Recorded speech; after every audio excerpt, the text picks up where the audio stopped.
যারা আমাদের পথ দেখিয়েছেন তাদের অন্যতম ছিলেন প্রফেসর ইমাজউদ্দিন আহমেদ সাহেব। তার সঙ্গে আমার ঘনিষ্ঠতা এই পথেই।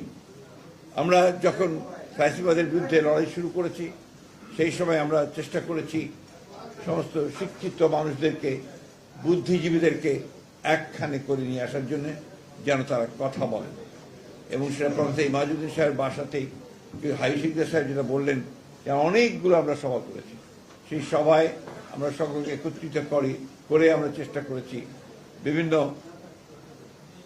বিবৃতি এবং সভার মধ্য দিয়ে সেই কাজ থেকে এগিয়ে নিয়ে যাওয়ার জন্য।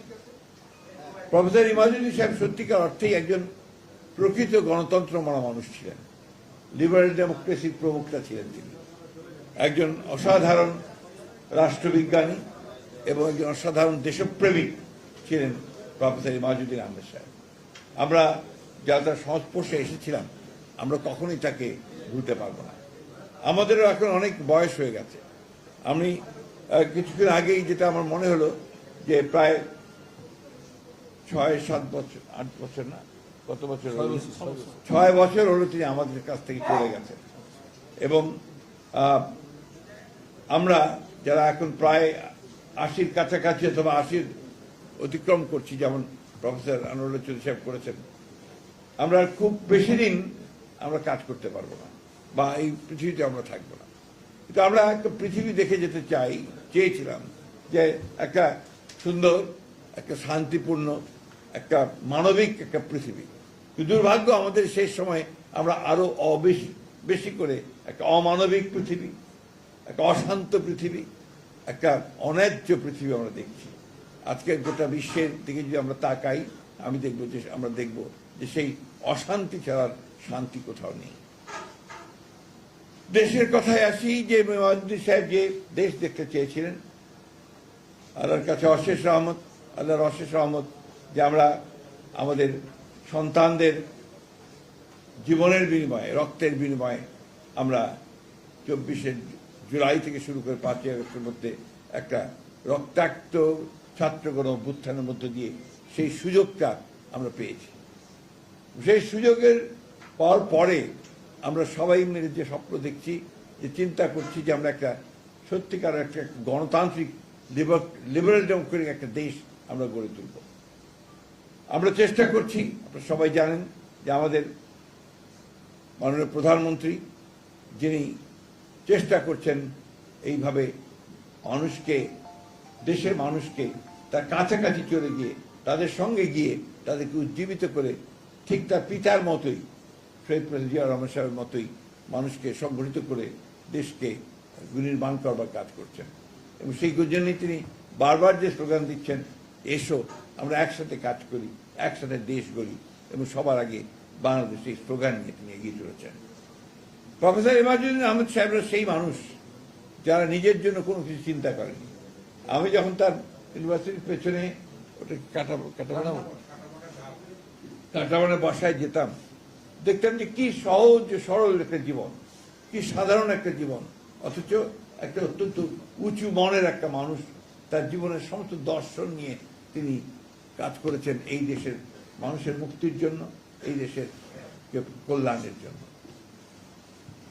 আমরা আজকে অনেকগুলো কথা প্রশ্নের সম্মুখীন হচ্ছি। তার মধ্যে সবচেয়ে বড় প্রশ্ন যে এসছে আজকে, আমার অত্যন্ত সাংবাদিক বন্ধু আমাদের মাসুম ভাই, না আরে এখন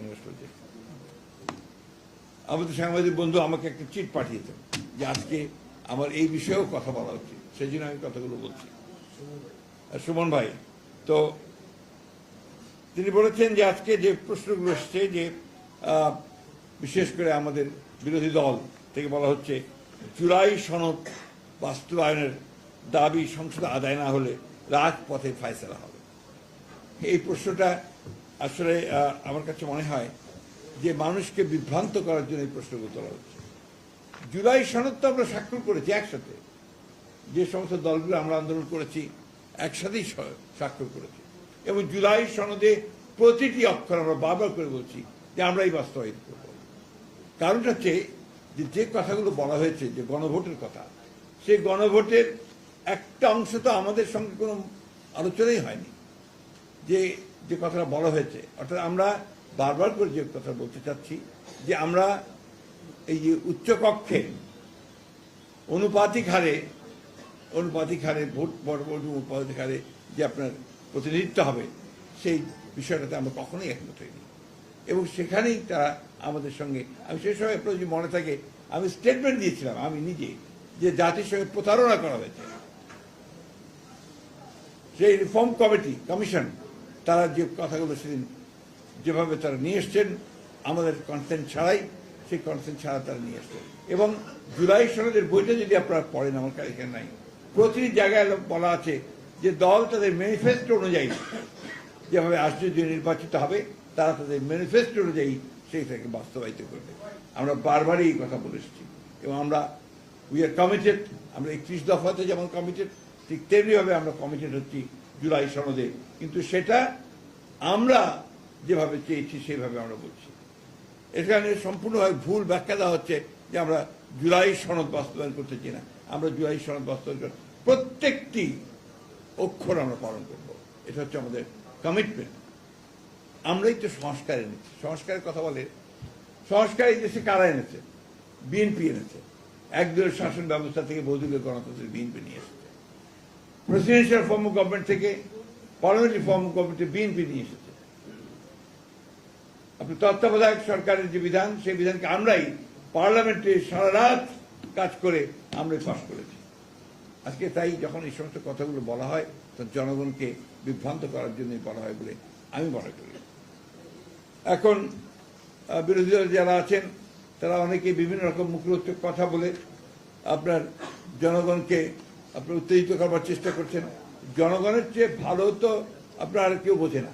আমরা যতই মনে করি জনগণ কিন্তু সবচেয়ে ভালো বোঝেন, তারাই সেই সিদ্ধান্তটা সবচেয়ে ভালো নেবেন যে আমরা সংবিধান সংসদের ব্যাপারে কি বলছি। এখন যে কথাগুলো নিয়ে তাদের কথা, সংবিধান সংস্কার আর সংবিধান সংশোধন, আমরা তো বরাবরই বলে এসেছি যে আমরা সংবিধান সংশোধন করতে চাই। আমরা সংবিধান সংস্কারের কথা কখনোই বলিনি।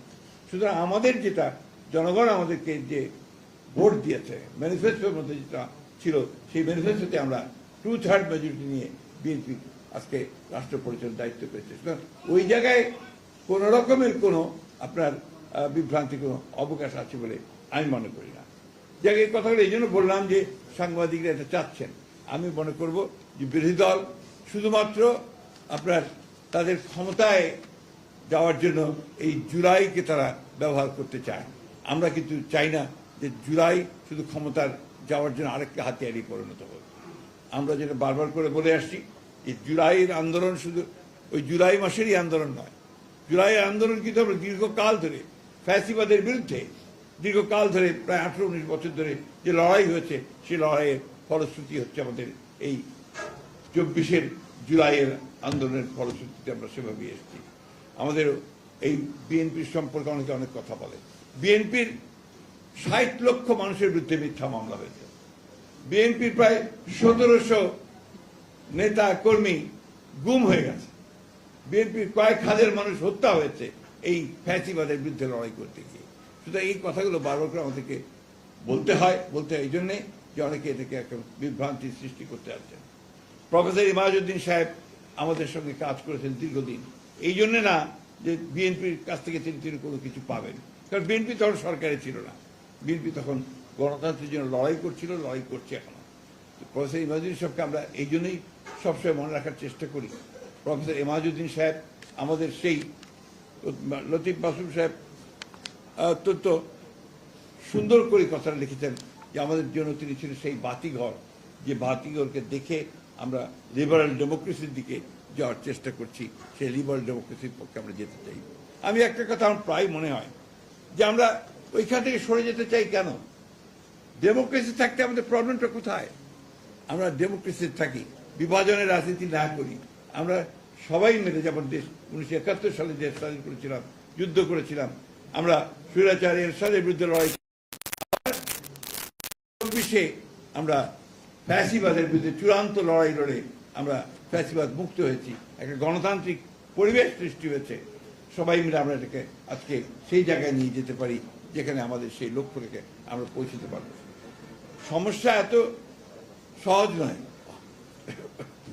জটিল, এত সহজেই এতগুলো প্লেট চলে যাবে না। এই এত সহজেই আমরা মুহূর্তের মধ্যে সমস্ত কিছুকে সুন্দর করে ফেলতে পারবো না, কিন্তু ধৈর্যের মধ্যে ধরে আমাদেরকে এগিয়ে যেতে হবে। আজকে প্রফেসর ইমাজউদ্দিন সাহেবের যে আমরা বারবার সেই কথাই মনে করি যে তার দেখানো পথ, তিনি যে পথে চলতে চেয়েছেন গণতন্ত্রের পথে, যিনি লিবারেল ডেমোক্রেসির পথে, এবং সবকে সঙ্গে নিয়ে সামনের দিকে এগিয়ে সত্যিকার একটা ডেমোক্রেটিক কান্ট্রি গড়ে তোলার ব্যাপারে সেই দিকে আমরা এগিয়ে যাব। আজকে তার এই মৃত্যু দিবসে আমি গভীর শ্রদ্ধা ভরে তার স্মৃতির প্রতি আমি শ্রদ্ধা জানাচ্ছি, আত্মার মাগফিরাত কামনা করছি এবং আল্লাহ তাআলার কাছে এই দোয়া চাইছি যে আল্লাহ তাআলা তাকে যেন বেস্ট নসিব করেন। একটি কথা বলতে চাই যে আমরা শুনেছি যার পরিবারের থেকে আপনার বলা হয়েছে যে তাদের জানানো হয়নি বা অন্য কিছু, আমি ঠিক জানি না, কিন্তু পরিবারের ব্যাপারটা আসবে কেন? আমরা তো প্রফেসর ইমাজউদ্দিন সাহেবের কাছে পরিবার করতে চাই, তারা নিজেরা করবেন। এখানে যারা আজকে আয়োজন করেছেন আমি তাদেরকে আন্তরিকভাবে ধন্যবাদ এবং কৃতজ্ঞতা দিতে চাই যে তারা নিজেরাই উদ্যোগ নিয়ে এই কাজটা করেছেন। সেই জন্যই আমি তাদেরকে আবারও ধন্যবাদ দিতে চাই, কৃতজ্ঞতা জানাচ্ছি। প্রফেসর ইমাজউদ্দিন সাহেব আল্লাহর কাছে সবচেয়ে ভালো জায়গায় যান, আপনার বেহেশতে, সেই দোয়াই করছি। ধন্যবাদ সকলকে। আসসালামু আলাইকুম।